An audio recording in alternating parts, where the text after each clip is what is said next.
오늘 본문은 신앙생활의 필수적인 요소 몇 가지를 알려줍니다. 본문 배경은 어떻습니까? 사울이 다윗을 죽이려 합니다. 사울과 다윗의 관계는 외면적으로는 사울이 왕입니다. 다윗은 신하예요.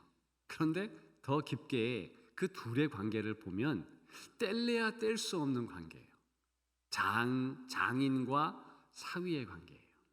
그 중간에 사랑하는 딸이 있죠. 그리고 다윗은 사울을 위한 개인 수금 연주자였습니다. 오직 사울을 위해서 사울의 마음이 우울했을 때, 힘들었을 때, 그럴 때 수금을 연주하는 그런 연주자였습니다. 게다가 이 다윗은 인정받은 그런 전사였지요.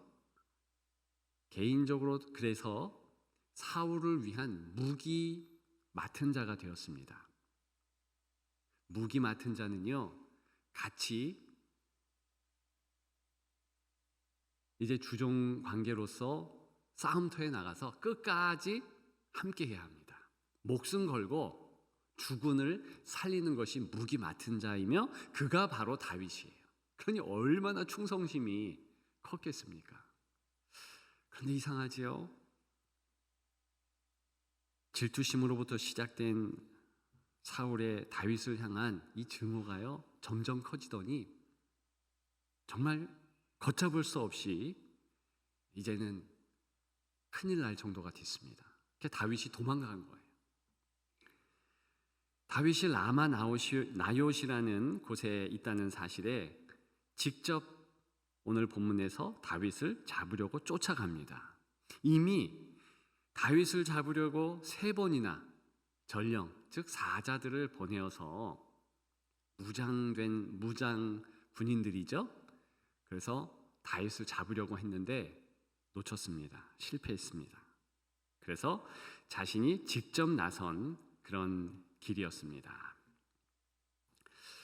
저는 여러분들과 오늘 본문을 통해서 신앙생활에도 필수적인 요소가 반드시 있다라는 사실을 좀 나누려고 합니다.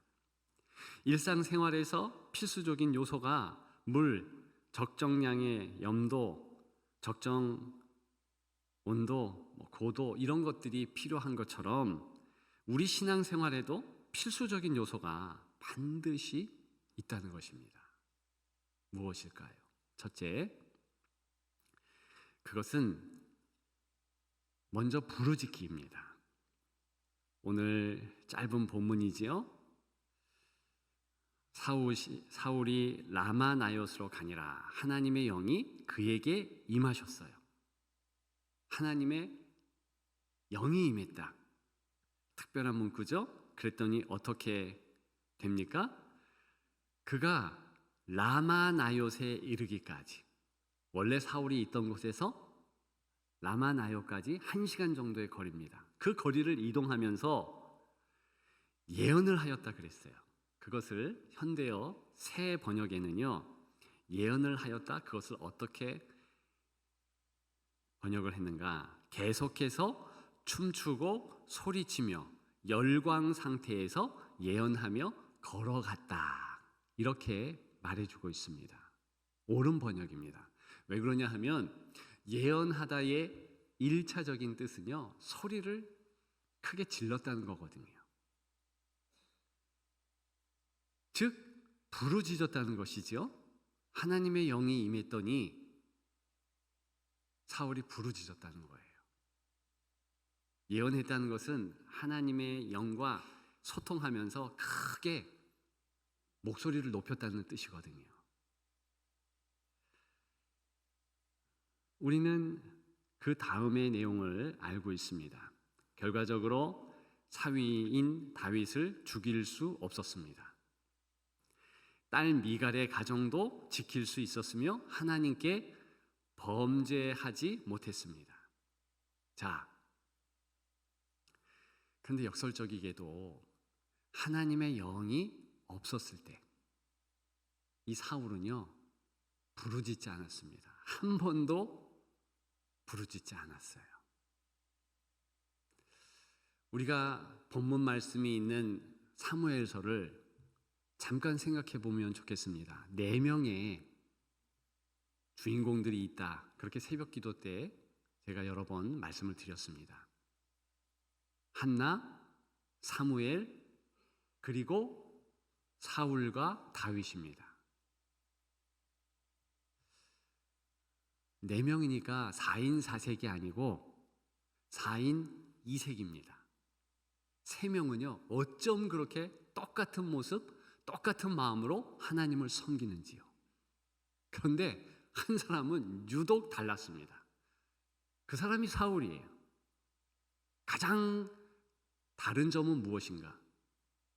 말씀드린 3사람, 한나, 사무엘, 다윗은요 하나님께 부르짖는 자들이었습니다. 그래서 사무엘서를 피자마자 2장에 한나의 기도가 나오지요. 하나님 도와주세요. 하나님 정말 저희들을 살려주셔야 됩니다. 기도했습니다. 얼마나 그 부르짖는 소리가 특별했는지 엘리 제사장이 술 먹은 것으로 여겼습니다. 다윗 역시 부르짖는 자였습니다. 그래서 사무엘서의 제일 끝자락 사무엘하 이제 32장, 33장 거기 보게 되면 이 다윗이 큰 목소리로 찬양조의 기도를 합니다. 즉 다 그렇게 하나님의 사람은 기도했다는 거예요. 사무엘은 어땠을까요? 그 유명한 미스바에 모여서 크게 하나님께 부르짖고 하나님 우리 민족을 살려주시고 이 백성 구원하옵소서. 그래서 우리나라에도 여러 번 미스바 대각성이라는 이름으로 부흥성회들을 했고 하고 있습니다. 그 특징은요 부르짖는 것이 특징이에요. 그런데 아쉽게도 오늘 본문에 우리의 주목을 받고 있는 사울은 부르짖지 않았어요. 하나님의 영이 임했더니 이제 부르짖기 시작했다는 거예요. 실은 오늘 본문의 사울의 내용은 부르짖는 것이 사실 비꼬는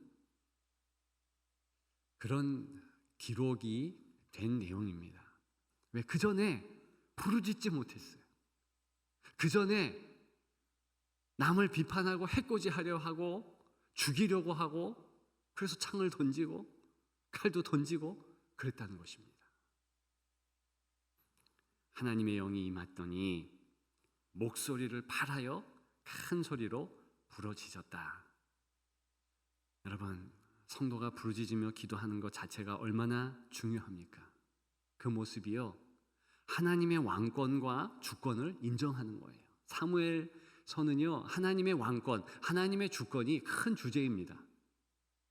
드디어 하나님의 영이 임함으로 부르짖음으로 하나님의 왕권, 그분을 인정했다. 그것이 오늘 본문의 내용이지요. 누가복음 18장 7절에 여러분들이 잘 아는 내용이 나오죠. 하물며 하나님께서 밤낮 부르짖는 택하신 자들의 원한을 풀어주지 아니하겠느냐. 성경에 보면은요 기도는 부르짖는 거예요. 우리가 묵상하고 하나님께 주목할 때는 잠잠히 그렇게 기다리며 주목할 때가 있습니다. 그러나 성경에 나타나는 기도자의 모습은요 부르짖는 거예요.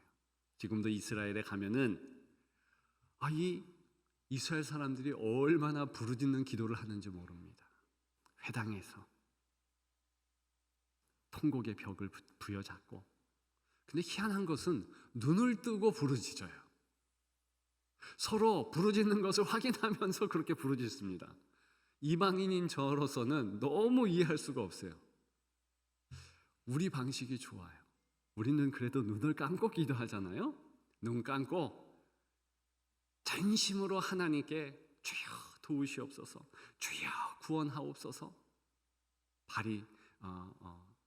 바디메오와 같이 수로보니게 여인과 같이 그렇게 간절하게 주 앞에 기도할 때 주님의 응답이 있는 것이며, 오늘 역설적이게도 사울의 하나님의 영이 임했을 때 이런 모습을 보인 것을 통하여서 그를 붙잡는 하나님, 부르짖기를 소망하는 그런 우리의 왕이신 하나님의 모습을 알게 됩니다.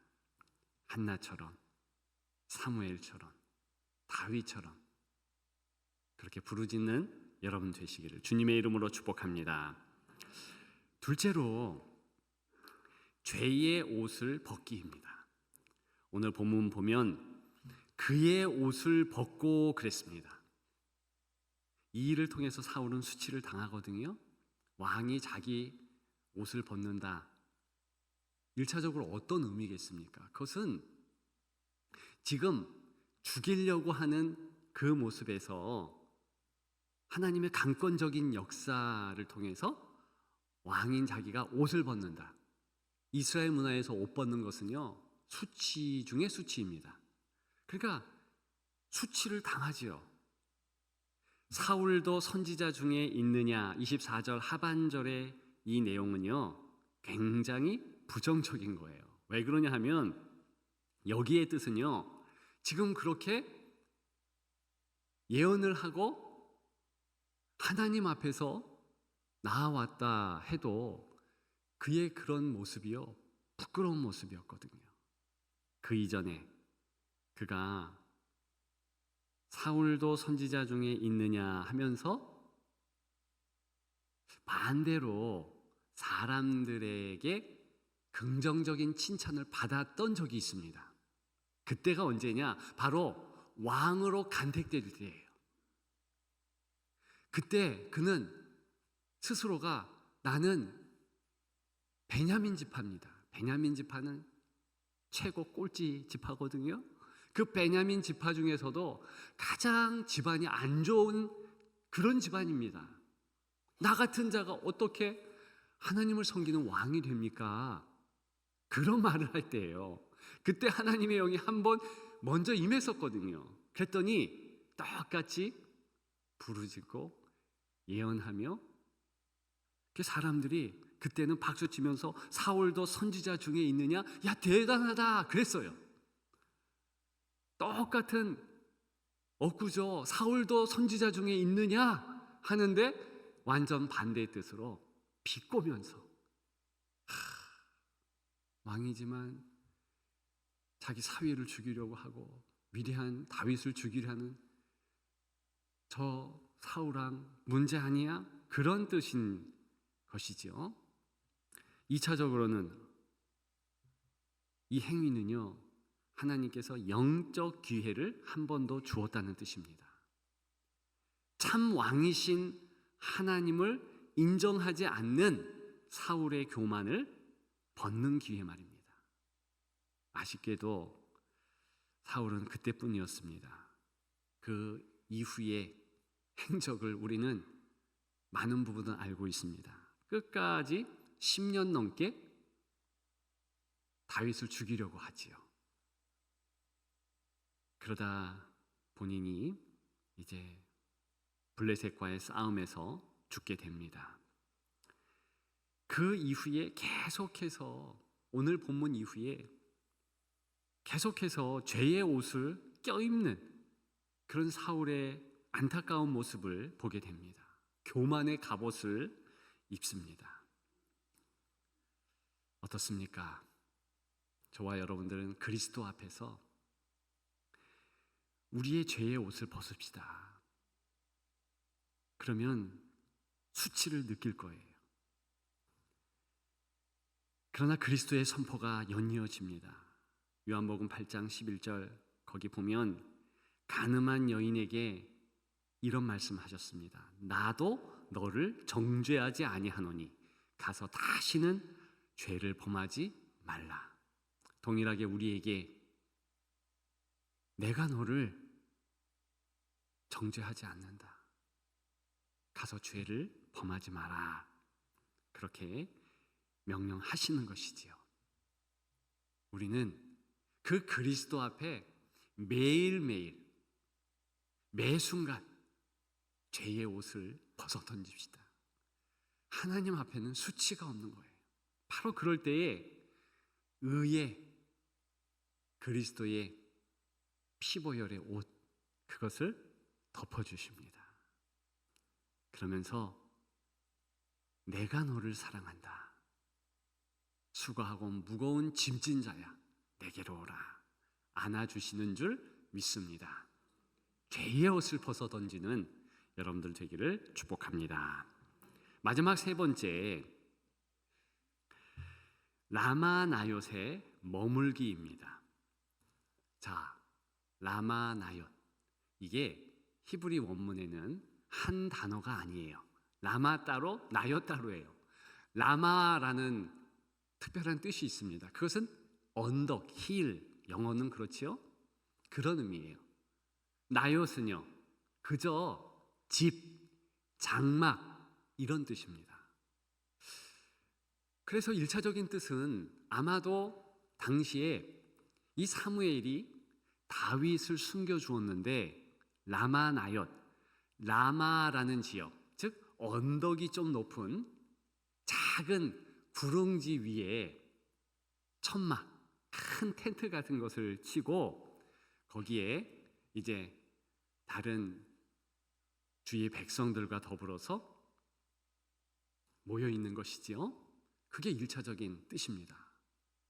희한하게 그곳만 가면 사람들이 예언을 하는 거예요. 즉 은혜를 받는 거예요. 그래서 앞서 갔던 전령 세 부류도 라마나옳 근처에 갔을 때 또 하나님의 영의 역사하심으로 변해서 도저히 다윗을 못 잡았는데 지금 사울 왕도 그런 지경을 맞는다는 것입니다. 그러니까 라마나옳이 중요하지요. 영적의 의미는 무엇입니까? 2차적인 뜻이 어떤 의미가 있겠습니까? 그것은 교회를 뜻한다 볼 수 있습니다. 믿음의 사람들이 모여 하나님 앞에 예배하는 곳, 간절히 하나님께 기도하는 곳이 바로 라마나옳이었다는 것이지요. 오늘날의 교회입니다. 비록 죄인의 모습으로 사울이 나왔어도 라마나옳에 오니까 변하잖아요. 이것이 바로 성도, 거룩한 사람들의 모임의 실제 모습입니다. 죄인인 때로는 사울과 같은 모습인 우리가 교회의 건의 아래 있으면 어떻게 됩니까? 변하는 거예요. 하나님이 기뻐하실 거룩한 사람들로 그렇게 거듭나는 것입니다. 그리스도의 몸된 교회에 머무십시오. 기도하는 것도, 말씀 보는 것도, 찬양하는 것도 교회의 권위 아래서 행하십시오. 그러면은요, 문제가 없어집니다. 아무리 사울과 같은 악한 뜻, 악한 생각을 가진 이들이 있다 할지라도 그리스도의 몸된 교회, 그리스도께서 머리가 되셔서 교회의 정자에 앉아주시고, 그리고 예수 그리스도 사랑의 마음을 품으니, 요한복음 14장에 우리 주님은 무슨 말씀을 하셨습니까? 새 계명을 주노니 너희는 서로 사랑하라. 이때 새 계명은 무슨 뜻인지 아십니까? 가장 첫째 되는 계명이라는 거예요. 우선되는 계명이라는 것입니다. 그러니까 교회 아래서는요, 처음에는 다툼도 있을 수 있죠. 비난도 있을 수 있죠. 그런데 시간이 지나가면서 어느 정도 되면 그걸 그치는 거예요. 비난도 그치고 다툼도 그치고, 그러면서 서로 사랑하는 것을 이루는 것이 교회입니다. 그러면 어떻게 될까요? 하나님께서 영광을 받습니다. 하나님만을 온전히 바라보는 아름다운 교회가 되는 것입니다. 그런 우리 교회가 더욱 되기를, 한국의 교회가 그렇게 되기를 주님의 이름으로 축복합니다. 어떤 집사님의 기도를 들었습니다. 우리 교회 이야기는 아니고 전의 교회 이야기입니다. 새벽 기도 끝나서 이제 앞에서 기도를 교역자로서 하고 있는데 제 바로 좌석에 앉은 남자 집사님의 기도였어요. 그런데 그분의 기도 어떻게 하냐면 하나님 이번만 도와주세요. 하나님 이번만 도와주세요. 제가 그 집사님을 잘 압니다. 사업이 어려운 거예요. 큰 회사를 운영하시는데 너무 어려운 지경에 부도가 몰리고, 그러니까 하나님 앞에 간절하게 이번만 구해주세요. 이번만 구원해주세요. 저도 같이 도와주세요. 도와주세요. 그렇게 기도했습니다. 회사가 다시 원상복귀했고 지금은 이렇게 잘 경영이 되고 있습니다. 그런데 오늘 말씀을 준비하면서 그때 그 집사님의 기도 외침이 떠올랐습니다. 이번만 도와주세요. 사실은 오늘 본문과 연결해서 생각해 보면 틀린 기도죠. 이번에도 도와주세요. 이렇게 기도해야 되는 것입니다. 왜요? 하나님이 그저 찔끔찔끔 도와주십니까? 아니에요. 어제도 도와주시고 오늘도 도와주시고 내일도 도와주실 거예요. 더 중요한 것은 우리가 하루를 맞이할 때 하나님은 새로운 호흡을 주시는 거예요. 그리고 우리의 영혼을 제자리에 놓아 주십니다. 해가 정상적으로 뜨게 합니다. 과학자들에 의하면 해가 매일 뜰 확률은 사실은 낮대요. 우리 이런 거 생각 안 해봤잖아요. 우리의 하루가 여호와 이레의 하나님께서 다 준비하신 것이고 인도해 주신 거예요. 제가 중환자실에 가봤더니요, 많은 분들이 호흡을 못해서 호흡기를 끼고 있었습니다. 산소를 비싼 돈 주고 공급받았어요. 자, 우리가 생각지 못하는 삶의 기적이 무엇입니까? 우리에게 새로운 생명을 주시고 이 하루의 모든 것을 하나님께서 다 주신다는 거예요. 그런 하나님이므로 어떻게 이번만 도와주세요. 이게 아니죠. 이번에도 도와주시고 오늘 아침에도 도와주시고 저녁에도 도와주시고 오늘도 도와주시고 내일도 도와주시고 아멘 할 때까지 항상 도와주시고 그렇게 하실 줄 믿습니다. 오늘 제목이 무엇입니까? 오늘 설교의 제목이 무엇이죠? 주님이 절대적으로 필요합니다. 그런 의미예요. 우리는 그냥 아침에만 주님 도움 필요합니다. 이게 아니에요. 항상. 그래서 쉬지 말고 기도하라고 그랬어요. 왜? 쉬지 않고 우리는 주님의 도움이 필요하기 때문에 우리는 쉬지 않고 기도해야 되는 것이지요. 주님이 절대적으로 필요하기 때문에 그래서 부르짖습니다. 주님이 절대적으로 필요합니다. 그래서 죄의 옷을 벗습니다. 주님이 절대적으로 필요합니다. 그래서 라마나요스로 갑니다. 여러분들의 신앙의 형편을 살펴보십시오. 나는 주님이 절대적으로 필요합니다 라고 고백하는 정말 성도다운 한나, 사무엘, 그리고 다윗 같은 이인가? 저는 여러분들이 그렇게 될 줄 믿습니다. 하나님의 은혜로 항상 승리하는 은혜가 있는 주님이 절대적으로 필요합니다. 기도하는 여러분 되시기를 주님의 이름으로 축복합니다.